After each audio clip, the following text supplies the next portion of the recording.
I'm Colin Cowie and welcome back to Life as It Should Be. Today we're going to talk about my favorite fruit, the tomato. I hope you agree with me. I think it's one of the most essential fruits, but also kind of a temperamental fruit. It's one of those fruits that is much, much better in July and August than it is in May and June. Kind of like us. Our suntans are much better at the end of the summer than they are at the beginning of the summer. So we're going to work with 3 basic ingredients today. I'm going to show you a caprese, which you see on almost any menu around the world, 5 different ways. Our basic ingredients are beautiful tomatoes, good quality di bufala mozzarella cheese. This is from Italy. We're also going to work with a fresh local mozzarella cheese, fresh basil. Those are the basic ingredients. And we're going to finish off with good quality olive oil, balsamic vinegar, salt and pepper. You can't go wrong. So for the first one we're going to create, this is probably the most traditional way you see it in most restaurants.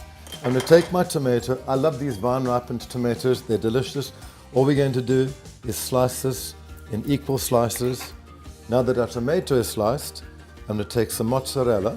This time I'm going to use the domestic mozzarella cheese and slice that because this is also roughly about the same size as my tomato slices. A slice of tomato down first.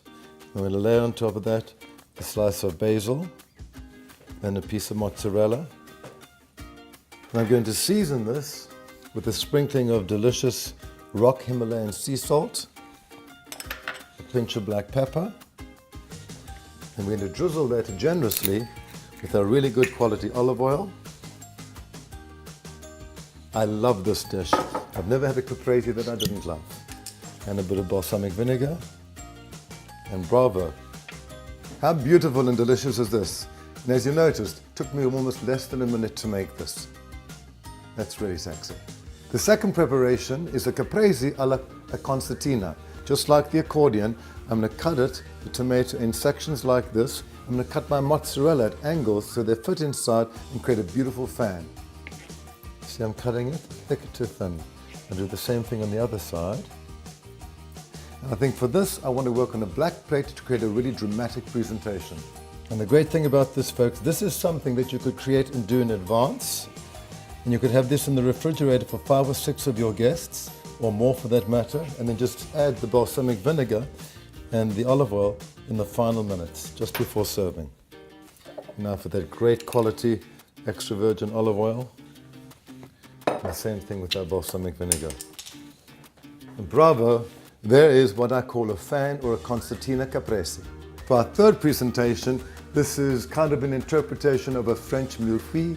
What does that mean? Basically in American language, it's a stack. So it's a slice of mozzarella, tomato with basil in between. Really simple and easy to do. This time I think I want to work with a beautiful white crisp dinner plate and create a lovely contrast. But this time I'm going to leave the top of the tomato on. I'm going to cut my tomato into 4 slices. I'm going to start with my 4th slice on the bottom. Add a few basil leaves on there. And this time I want to work with the di bufala mozzarella. And I'm going to take a slice and put that on top. We add a few more basil leaves. But this time what I want to do, as we go through the stack, I'm going to add a bit of the olive oil. So my ingredients make it way all the way through.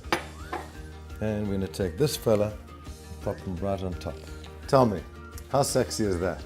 Now for our 4th presentation, thinking completely out of the box, I'm going to use an olive server. And this is a fun way to present something a little differently. So usually one would traditionally use this for olives, but I'm going to work with heirloom grape tomatoes. I have a lovely variety over here.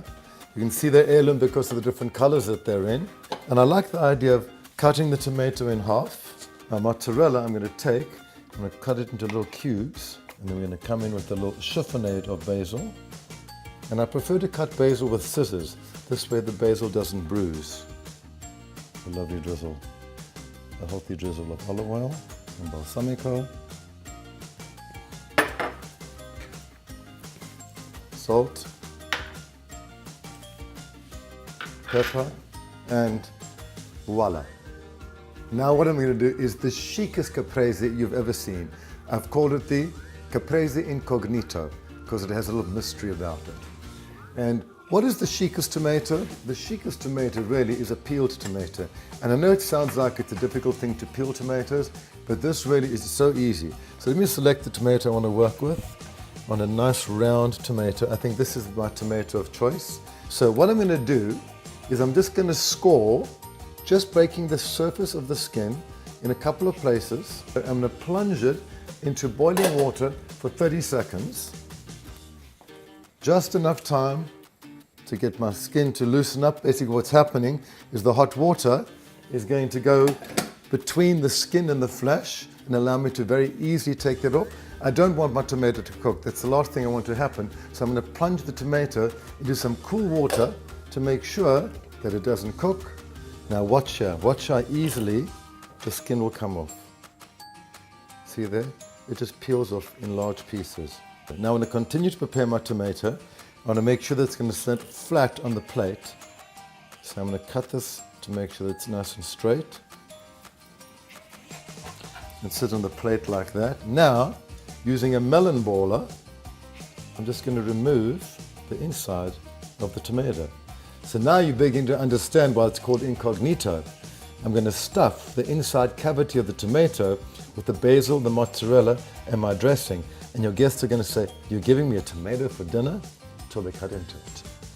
This is the plate I think I want to work with. It's a gorgeous, fine, beautiful charcoal porcelain plate. I'm going to take very gently and I'm going to add the mozzarella and the basil and my ingredients right inside. And once again, this is a dish that you can prepare in advance. Every time I entertain folks, the most important thing to do is do as much preparation in advance so that you're glued to the dining room chair and not chained to the kitchen stove. And voila! Isn't it amazing to see what you can do with 3 basic ingredients? This is more about being creative and less about working with skills. I'm Colin Cowie. Join us next week for more of Life as It Should Be. And don't forget to hit the subscribe button.